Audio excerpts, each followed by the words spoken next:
Hi guys, it's Pat, and Agnes and this is Pat and Agnes try to vlog. It is a rainy, cloudy, lazy Monday for us. Wala kaming work today. It's a rest day. at tayo ay gagawa nung pina-question and answer ni Pat sa IG nung Saturday pa. Last weekend pa to eh. Welcome back sa Q&A after 4 years. Oo nga, no, ngayon lang tayo magka-Q&A. Shucks. Namiss mo ba yun, Max? Wala pa si Maxine nun. Here we go. Here we go. Umpisahan na Let's natin. Let's go. Okay, galing kay It's Just Me, K. When do you stop talking about the person, lalo na kung ex naman? Kung kunwari, kinukwento or napagkukwentuhan nyo yung ex nyo sa ibang tao or like sa current partner mo, feeling ko kapag hindi na siya relevant sa conversation, parang bakit mo pa siya i-bring up? Kung sa barkada naman, may healthy level of ranting. Pero sana hindi siya umabot sa na magkakaroon kayo ng sarili niyong echo chamber na mapipaint ng sobrang negative na yung taong yon. I think hindi siya healthy pag sobrang nagiging reason na siya ng pagbangon niya sa umaga. Alam mo yun? Yung parang hindi naman nag-revolve yung buhay mo, lalo na ex na nga eh. Galing naman kay Rich Cutie 14. Ano yung one thing that should be considered as non-negotiable in a relationship? Ako feeling ko yung yung desire to understand. The desire to understand and the desire to grow with that person along with the changes. Inevitable naman na magbabago ang person, you know. People go through many changes in a lifetime. So I think non-negotiable para sa akin yung desire to understand where this person is coming from or who this person is now. Galing kay Lily Chin. How can I ensure that I'm being genuine and true to myself while pursuing someone? Like, how do you make sure that you're still yourself even if like you're in a relationship or meron ka nang nililigawan, ganyan? Kung magbabago ka man, it's because you want to, not because meron kang hinahabol. Kunwari, ito, bad example. Yung person na gusto mo, kunwari, sporty siya. Tapos ikaw, sobrang hindi ka sporty at all. So ikaw, itatry mo. Tapos, itatry mo siya hanggang sa, okay, ma-enjoy mo siya for a while, pero magiging toxic siya. Tapos, gusto mo pa rin siyang i-pursue para lang makasama mo yung tao na yun. Feeling ko that's where it becomes unhealthy. Gets mo? When you're not enjoying the change. Galing kay in your holic. Nagagalit ba kayo pagka hindi nag-update isa sa inyo sa current ganaps of each other? O hindi naman. Kasi gets ko lang na pag hindi tayo magkasama, madalas may family thing ka. And I know na busy pag mga family ganap, so it's okay. Nagsabi lang din ako pag di ka nag-reply na update me na lang pag may time. So kahit end of the day pa yan, okay lang. I think gets ko naman na hindi mo dapat laging hawak yung phone mo and you need to live in the present moment and use that time fully with your family. Or kung ibang ganap man, okay lang din.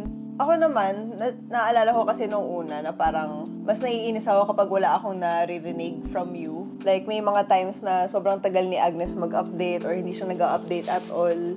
Tapos, hindi ko maintindihan kasi she's part of this religious org na every now and then meron silang mga gatherings sa sobrang dami nila. Tapos, hindi ko naiintindihan bakit hindi niya kaya mag-reply or mag-update or whatever.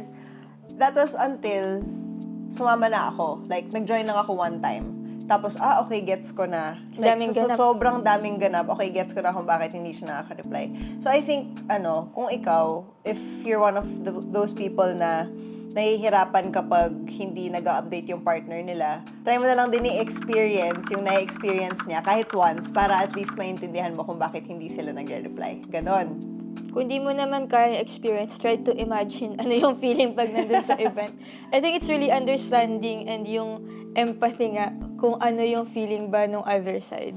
Next, same sila ng mood. Oo, kaya... Pero ito na lang yung pinakamaikli. Bakit parang hindi po kayo nag-aaway? Ay, naku guys. Joke lang yun, lagi kami nag-aaway. Actually, yung girls room, lagi nga silang nagaganyan kasi pag di kami nagkakaintindihan. But, hindi naman siya kasi like, away-away talaga. Ano siya eh? Ano ba? Yung away namin parang mas petty stuff na lang eh. Oo, tapos hindi kami na iinis.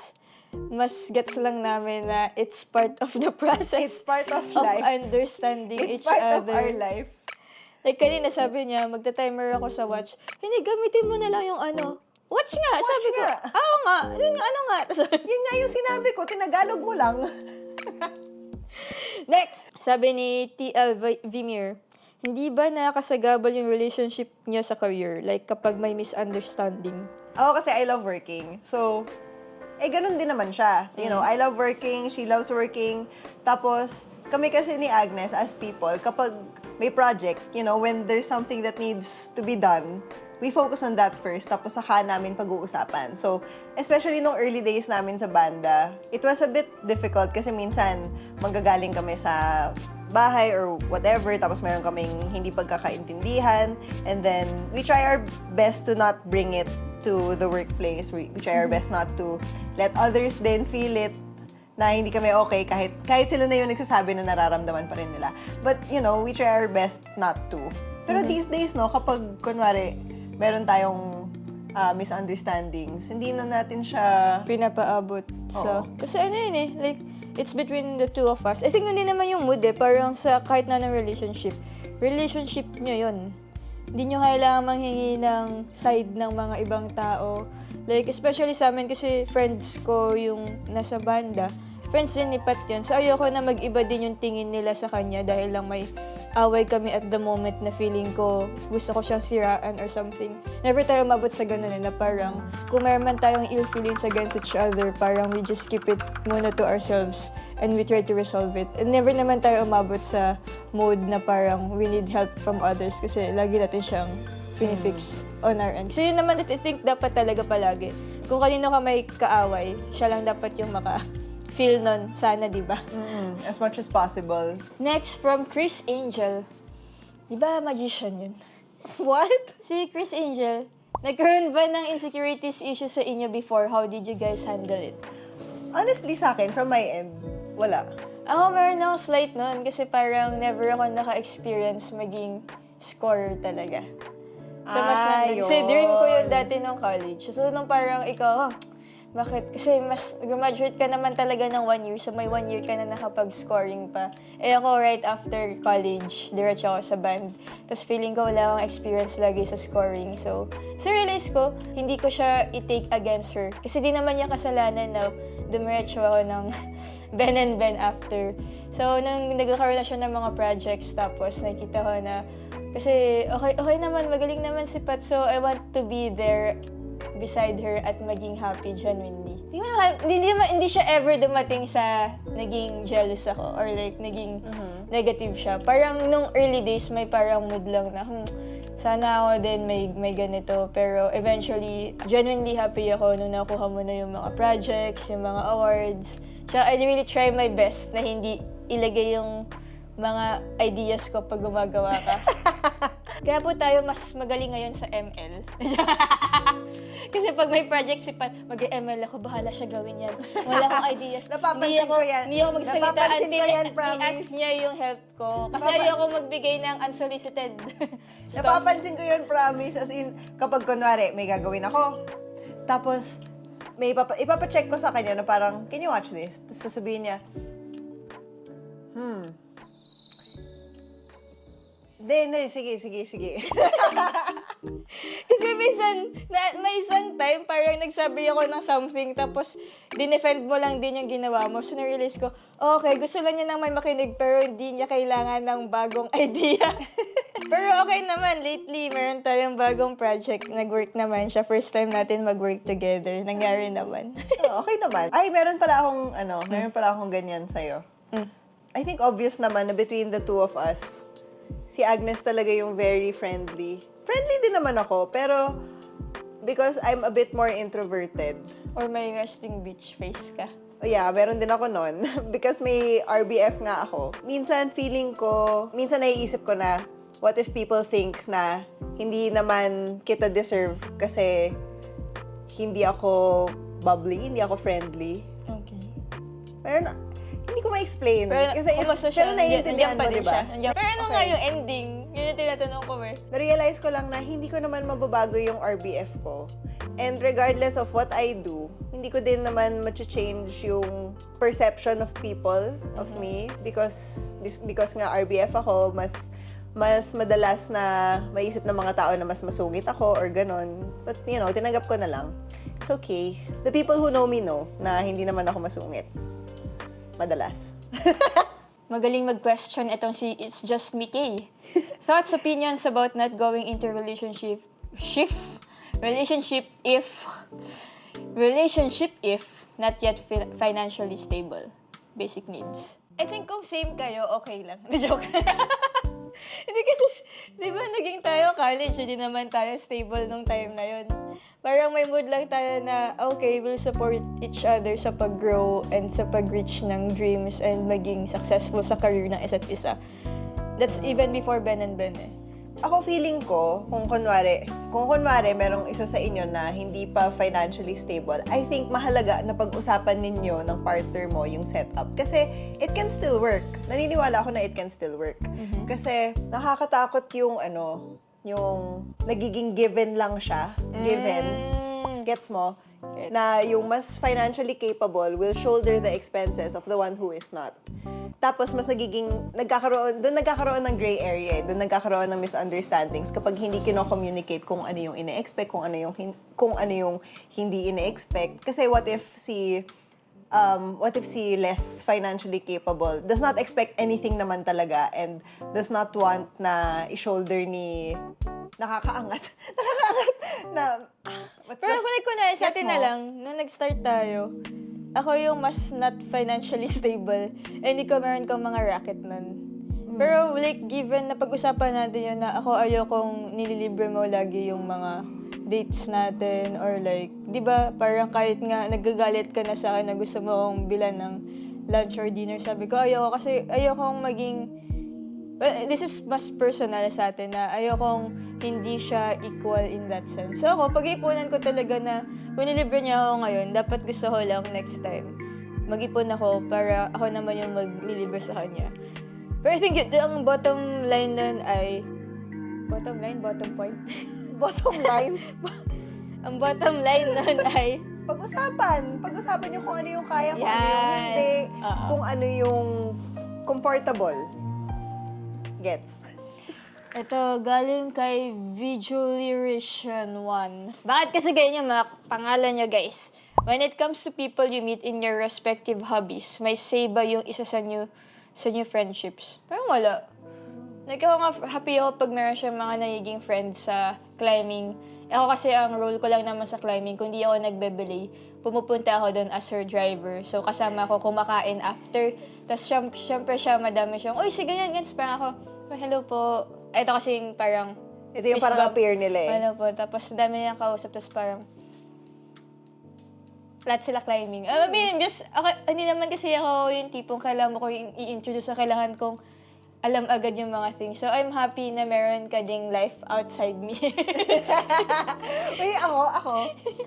Then nagkaroon ng face ka na, yung sobrang nag-ML ka with yung, mga Discord people. with the people sa Discord. Tapos, may time talaga na parang, 2 a.m. na, naglalaro pa yan sila. Tapos, halos yung talo. Tapos, halos everyday yun, Tapos, gino-joke ko si Agnes minsan na, grabe, andyan ka na sa mga kabit mo. Yan na naman yung mga kabit mo. Tapos, na-discover niya ulit yung ML. Tapos siya din, mas late nga siya natutulog minsan sa ML. Oh, excuse me, Hindi, Hindi, promise, hindi naman talaga. Diba? Pero yun, bottom line, wala naman kaming, Say. wala naman kaming say Sabi sa niya mga say, friendships. Because we trust each other. So kayo, I think, wag kayo magduda unless may reason. Siya, kung trust mo naman, go lang. Trust. Trust is a core item. ML. Galing kay Ryle 3. Is it okay na we've been talking for 3 months and di pa ako ready to get there pero she said na she'll wait? I think okay lang. Oo naman. Lahat naman tayo may iba't ibang time. Ayun nga maganda eh, parang may understanding naman kayo na okay lang, she'll wait, ikaw okay ka lang din. So basta napag-usapan nyo and okay sa inyong dalawa, go. Galing kay DSiang_. Ano po pwedeng gawin or sabihin sa partner mo if feeling mo na nakikipag-compete ka with his friends? Nagsiselo sa friends. Opinion ko lang naman ha. Yung friends ng isang tao, I mean like lalo na if they were their friends already before you came into the picture, I think hayaan mo lang. But then at the same time, there has to be that kind of balance na dapat natututunan ng partner mo. Malaking bagay talaga yung communication. Hindi mo naman pwede i-assume na mararamdaman ng partner mo na nawawalan na siya na hindi na kayo nagsispend ng time together. Gets ba? Sige, go. Ako naman, kasi kunwari ko meron akong super close friends, tapos nagkaroon ng jowa yung isa. Ako din naman parang, alam mo yun, it's sa akin din may parang, wala ng time yung friend ko. Baka ang mas best ay kung masama ka sa world nila. Ay, masaya yun. Kasi Oo. yun yung parang win-win. And kung sila naman yung type na good friends, alam mo yun, kasi, depende na lang kung sila yung mga parang BI, ganun. Pero parang since kung nandun na sila ever since sa buhay ng partner mo, better to like, Immerse yourself in their world. yeah, Ganun. oo.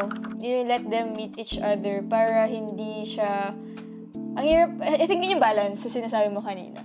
Hindi siya yung tipong maghahanap ka ng time, pero like, meet them. Sabi ni Kim Nobleza. counted ba if ang tanong ay, ano po ang tips nyo for someone na mag-start pa lang sa dating life? Be true to yourself. Oh, tama. Be yourself. Huwag kang gumamit ng fake picture at fake hobbies. At fake name? Oo, that is true to yourself. Oo. Relax lang. The right person will find you and you will find the right person. Yung mga iba nga, nakita ko sa online ganaps na yung mga dating app nila ngayon ay, or dating way of looking for someone new sa dating life. Ano ba yung, basta na- nakikita ko yun eh. When the dating app doesn't work, you go to a climbing gym or you go running. or you go, ano ba yung mga hobbies? Go paddle or tennis or whatever. Basta okay hobbies. yun. Kasi at least 2 in 1. Healthier lifestyle, healthier love life. Next. Sa mga nag-gather ko na questions, ang daming nagtatanong about living together. So, game. Next part. Galing kay Frances Gabriel. Any advice na things to consider before living together? May plan kami ng girlfriend ko in the future.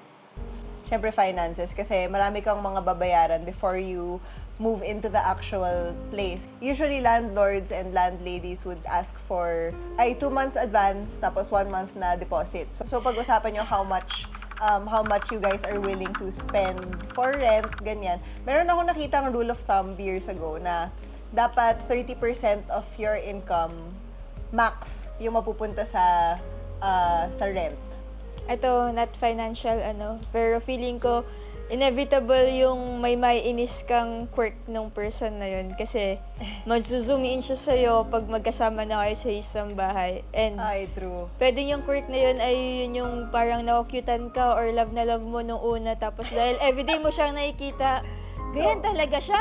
Hindi na siya nagbabago. So, okay lang yun. Inevitable na mangyayari Grabe, parang yun. malaman yung malaman Oh, yung ganun ka statement din mo sa na akin yun. eh. Sige, Same yun. Ano yung ganun mo sa akin? Na parang, I think yung mga una nating pinag-awayan yung yung gusto mo naglilinis agad. So parang malinis ka naman sa person, pero bawal magpahinga muna sa sofa, kailangan magugas na agad, ganyan. Yeah, yan din naman yung din naman yung pet peeve ko sa'yo. Kasi, guys, hindi nyo alam, sobrang magkaiba kami as people. Sobra. But it works, It pa works. din. Okay, eto. Planning to cohabitate with my partner. Do you have any advice on managing finances? Well, yung naging solution namin ay gumawa kami ng joint account. Yeah, lots of people do this. Banks naman offer yung hindi kailangan Na magkadugo. magkapamilya kayo. So, we have a joint savings account. Tapos, kung ano ibibigay niya, i-deposit niya sa account na yon. Yun din yung i-deposit ko. So, parang lagi kaming equal sa paglagay sa account na yon. Kung may mga gastusin sa bahay, like groceries, kuryente, the dogs, doon namin laging kinukuha sa joint account. So, at least, well, that's how it works for us. And ayaw din kasi namin yung may mood na, kunyari, Nahatian, ganyan. As in, na lahat parang ng may bagay. sumbatan. Oo. Ayoko. Di ko siya nakikita ngayon. Pero, di natin alam, pag naiinis ka na sa isang tao, lalabas siya. And ayoko ever maging problem sa amin yung finances. Or maging sumbat siya in any way. Parang yun akin yung electric fan na yan. Oh, yun yung foolproof ko. Pero pwede ko sabihin dyan, pag nanilibre ako ng di ba minsan nanilibre ka naman ng things? Oo. Yung I think, PS5, oo. ganun. Pag-usapan nyo yan ng partner nyo kasi in most relationships, I mean, syempre tayo kasi we're in the same work, tapos same din tayo ng ina-earn. Sa ibang relationships kasi hindi ganun eh. So, there's one Percentage. Pwede. Pwedeng percentage. Nakita ang ganong, post dati na dahil kung magkaiba kayo ng work at magkaiba kayo ng in-earn nga, pwedeng sabihin nyo 30% ng sinusweldo nyo ay papasok doon sa same. Actually, marami siyang layers eh. Kasi for some households, si partner A or si partner B, one of them, meron ding responsibility sa family. So, I think pag-usapan nyo kung ano yung comfortable sa inyo na ibigay sa joint ninyo.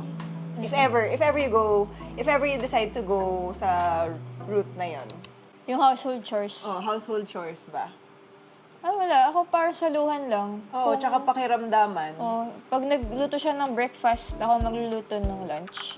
Pwede naman siya given. Parang, pag mas siya, genuine Parang mas sa akin. mahiya ka naman.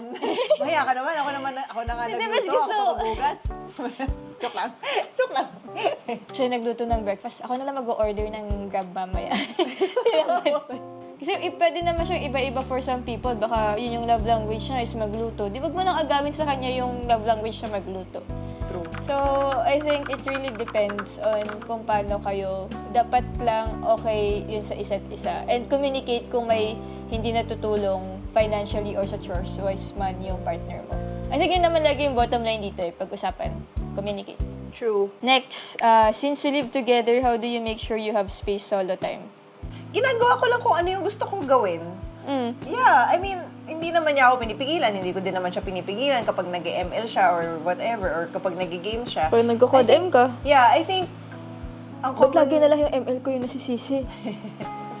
or kapag naglalaro ako or whatever. I think, tayo din as partners, kailangan din natin bigyan ng space bago siya hingin. Alam mo yun, like when you see your partner playing games tapos wala naman siyang ibang kailangan na gawin, wag mo na siyang guluhin. Kasi sometimes, they need that space. Like ako, gusto ko sana kapag kunwari nagpa-piano-piano ako, wala mang gugulo sa akin about chores kapag nagawa ko naman na lahat ng kailangan kong gawin.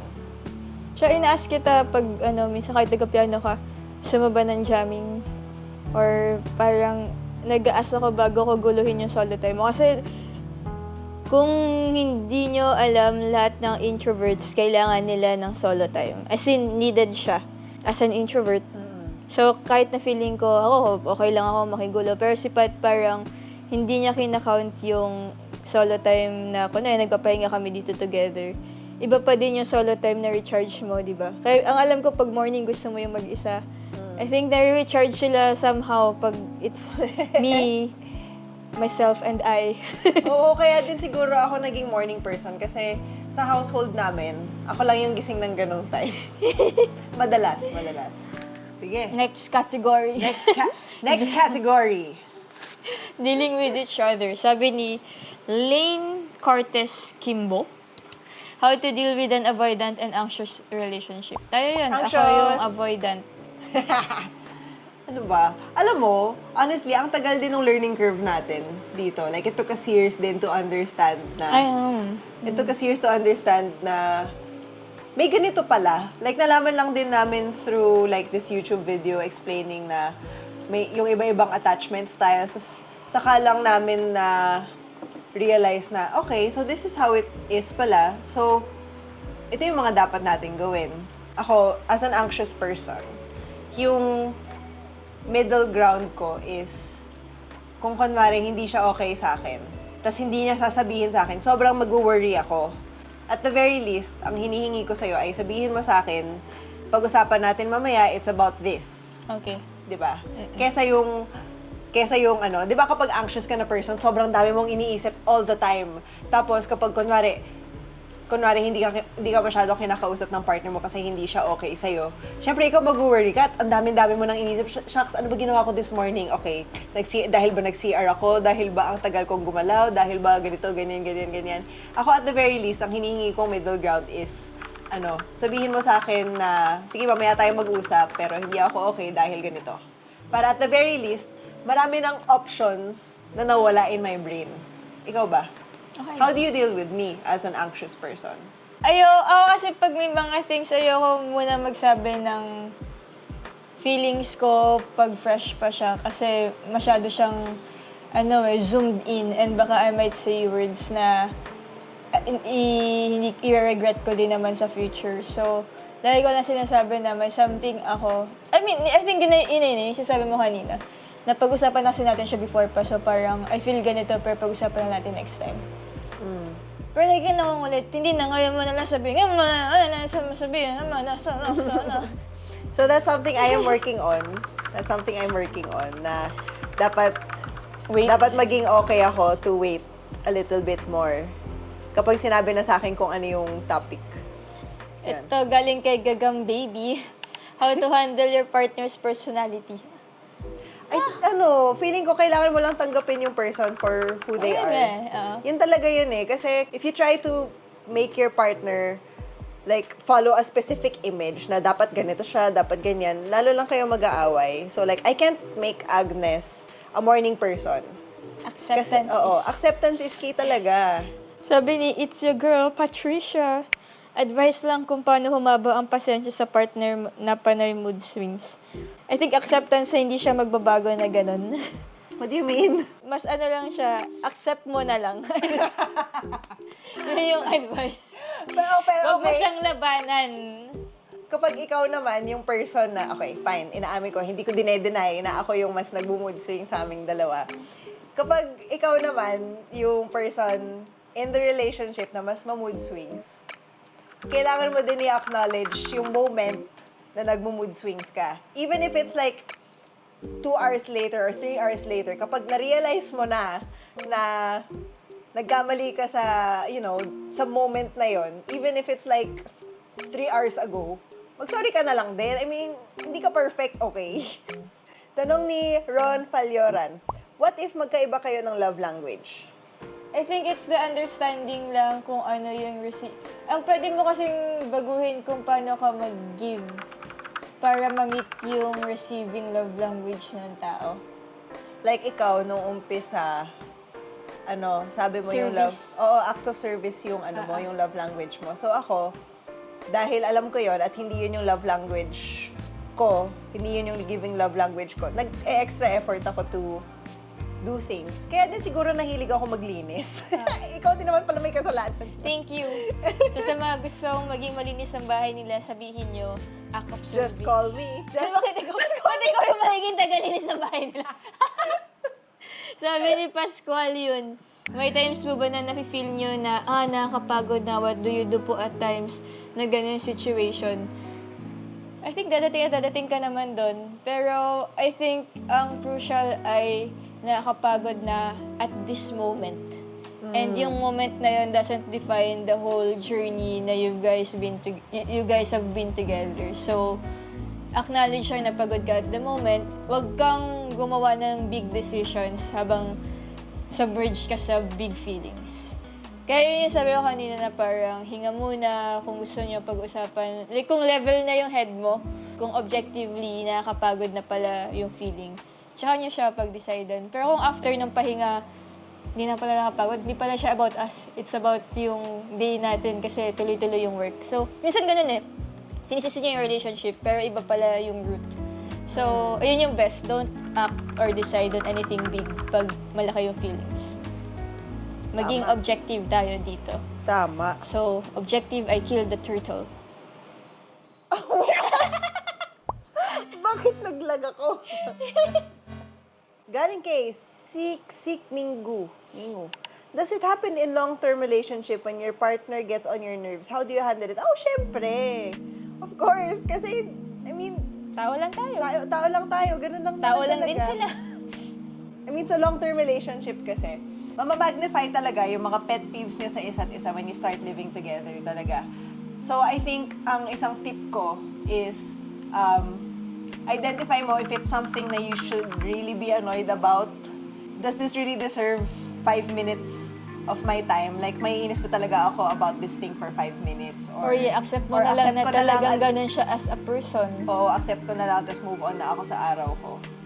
Like, pet peeve ni Pat sa akin siguro yung hindi ako nagtutubig. Nainis ka ba pag di ako nagtutubig? Hindi naman. Ah, okay. Mas nag-worry ako kapag hindi ka Okay, hindi But siya- gusto mo mag-name ako ng pet peeve? Sige, gusto mo din mag-name ako ng pet peeve? Sige, para lang ano. Bawian. Sige, Hindi bawian naman, mo yan. hindi naman para ano, magsilabasan ng baho or whatever. Pero like, just to give an example. Example, sige. Just to give an example. Ano yan? Ito, late na kami. Malilate na kami. Paalis na kami ng door, as in, ready na ako, ready na lahat ng gamit namin. Lalabas na lang kami ng pinto. Tapos bigla na siya magsasabi, wait lang, magla-last CR lang ako. Tapos, Jebs, Kasi mahaba yung biyahe. Dito po sa Pilipinas, ang traffic ay hindi mo ma-expect. So, kailangan mo ilabas ang mga lang ilabas bago ka totoo datnan sa naman kalsada. yun. I mean, yun, that's a pet peeve. Yung parang, Oh, do you handle that? for a while, medyo nag-data gathering muna ako. Data gathering! Nag-ano ako, in-observe ko yung timings mo. And yung timings and yung parang routine natin sa umaga. Tapos, in-adjust ko yung gising ko at yung paggising sa'yo accordingly. Tama. Diba? Gets mo? Napansin So, mo yun, diba? i-handle mo siya as a given and how do you work around the given? Oo, parang ganon. Like, kung alam ko na magla-last minute, kinemer pa siya bago kami umalis. Bakit bawal ba sabihin ng Jebs? It's a Wala lang, natural kasi, thing. Di ba kasi na aasiwa yung mga Ang tao pangit sa ng word na. kinemer eh. Parang ano nangyayari? So, ina-adjust mo na mas maaga para... Oo, I adjust accordingly. Kasi hindi ko siya mababago eh. Ganun talaga siya. Ako, pet peeve ko, iniiwan mong bukas yung mga cabinet minsan. Hindi ko na lang sinasabi sa kanya. So, parang ang narealize ko, kaya nga siya, teamwork. So, ilang beses ko siya sinasabihan noon. So, realize ko na hindi siya magbabago. So, in-accept ko na lang. Tapos, pag nakita na ako naka-open na cabinet ko, close ko na lang. Tapos, parang, I love you. Ganun. Act of love.